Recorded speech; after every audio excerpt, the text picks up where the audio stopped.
Hi, I'm Tom Holladay, and this is a quick video to encourage you to pick up the book, putting it together again when it's all fallen apart. I know I'm prejudiced. I was the writer of the book, but I got to tell you that this book actually is one of my life messages. I've been in some ways writing this book for the last 30 years because it was about 30 years ago that my wife Shondell and I went through a flood that destroyed our home, that destroyed the church we were pastoring in at the time, that destroyed a lot of our community, many of our members' homes, and had to begin to teach that church about what it meant to rebuild, had to begin to learn ourselves about what it meant to rebuild in life.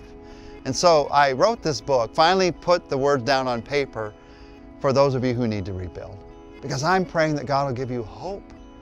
If you need to rebuild after a disaster, that He'll give you some hope in your life. Or if you need to rebuild after a business has failed, or a church has stopped beginning to impact the community, or you've seen that a relationship has fallen apart, or your own hope has fallen apart, and you need to rebuild your own life.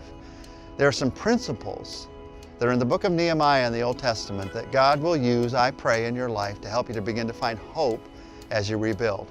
Let me just share with you a little bit about what we're going to talk about in the 7 chapters. We're going to talk about where to find the strength to start when you can't find the strength to start. We're going to talk about the first step, holding the promise of all that's to come.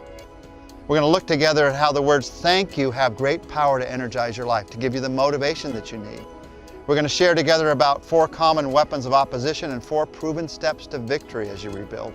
We're going to talk about the fact that success is not a pinnacle to stand on, but it's a foundation to build on. We're going to look at the truth that intense determination without celebration becomes your downfall. You need to learn to celebrate as you rebuild.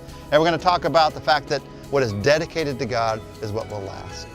So my hope is that you'll pick up the book, maybe for yourself, maybe for somebody that you love, and that you'll read it, and then as you read it, that God will use it to bring you that greatest of gifts, to bring you hope.